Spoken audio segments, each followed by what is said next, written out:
The 2000 film Final Destination is a horror thriller classic that undoubtedly reminds its viewers of their own mortality. Close encounters with certain death are not a rare occurrence at all. But what makes these tales twisted is the pure irony situated deep into these stories of a fellow human's final destination. The Final Destination of Jessica Ghawi. On June 2nd, 2012, a 23-year-old man, Christopher Husbands, began to shoot inside of the Eaton Centre Mall in Toronto, Canada. The shooter opened fire in the Urban Eatery food court while the mall was crowded. In total, 7 people were shot. A 24-year-old man named Ahmed Hassan died at the scene. A 22-year-old man named Nixon Nirmalendran died at a hospital 9 days later. The police investigators believe that the 2 men who were killed may have had a gang affiliation and were targeted by Husbands, and that the other survivors of the shooting were injured during the panic. At the time of the shooting, Husbands was under house arrest and had survived an attack 4 months prior to the shooting, in which he was beaten and stabbed more than 25 times by 6 associates. In 2015, Husbands was sentenced to 30 years to life. So how does Jessica Ghawi's story intertwine with this incident? On June 2nd, 2012, Jessica was inside the Eaton Centre Mall. At the time of the incident, Jessica was an American tourist. She described the incident on her blog. She wrote that at 6:20, she bought a burger at the Urban Eatery food court. But instead of eating her food inside, she went outside to eat her food. The gunshots rang out at 6:23. Had I not gone outside, I would have been in the midst of gunfire. It might be safe to say that Jessica probably wouldn't have been killed during this situation. And maybe she didn't cheat death, but she definitely narrowly avoided a chaotic, frightening, and potentially deadly situation by nearly minutes. Jessica goes on to write, I was shown how fragile life was on Saturday. I saw the terror on bystanders' faces. I saw the victims of a senseless crime. I saw lives change. I was reminded that we don't know when or where our time on earth will end, when or where we will breathe our last breath. I say all the time that every moment we have to live our life is a blessing. So often I have found myself taking it for granted. Every hug from a family member, every laugh we share with friends, even the times of solitude are all blessings. Every second of every day is a gift.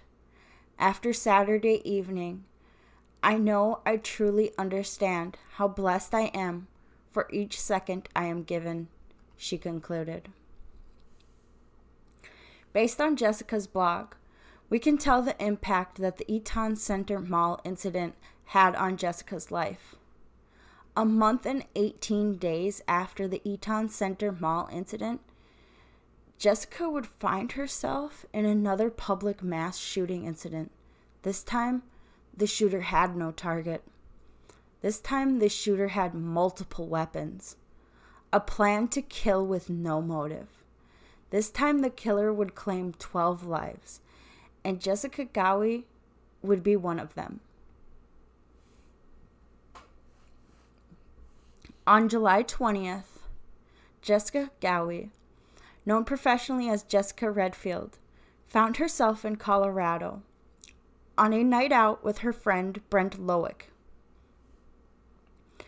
Jessica lived in San Antonio, Texas, before she decided to move to Denver, Colorado, about a year prior. Jessica's decision to move to Denver was most likely the reason she ended up touring Canada, and is most certainly the reason she ended up in a movie theater in Colorado.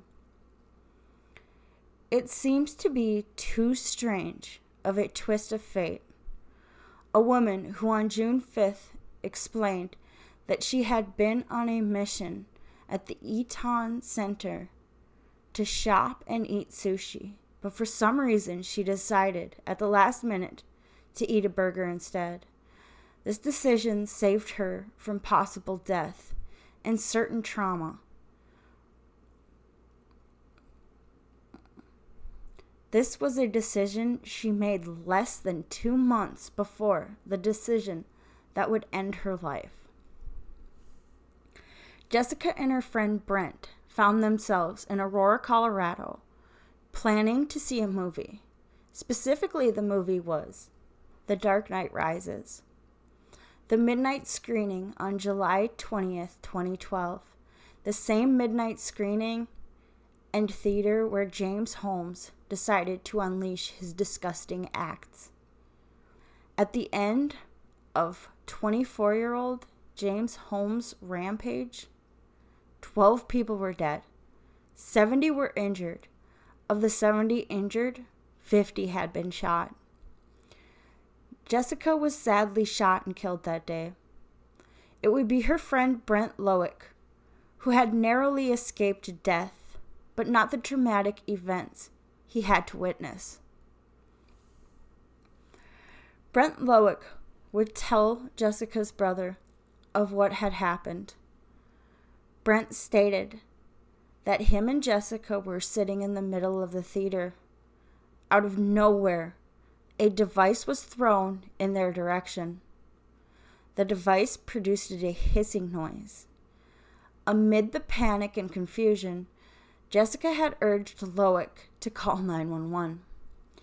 While Lowick was attending to Jessica's injured leg, Jessica was shot in the head.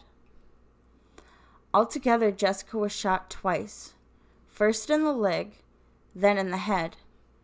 It's possible that tending to Jessica's leg may have saved Brent's life.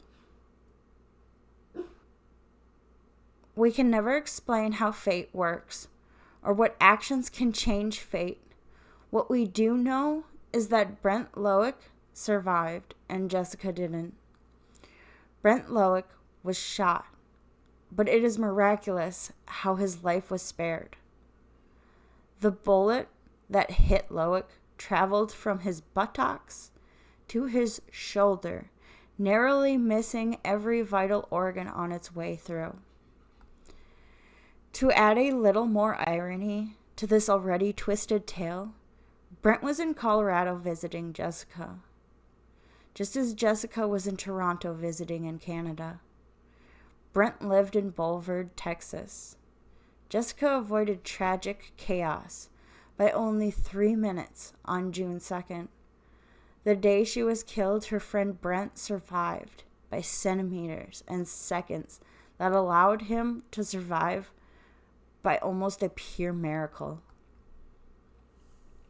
It's chilling to think what small, seemingly insignificant decisions or action can change or end our lives. Should we be overly cautious and fearful, or should we be fearless and live like it's our last day?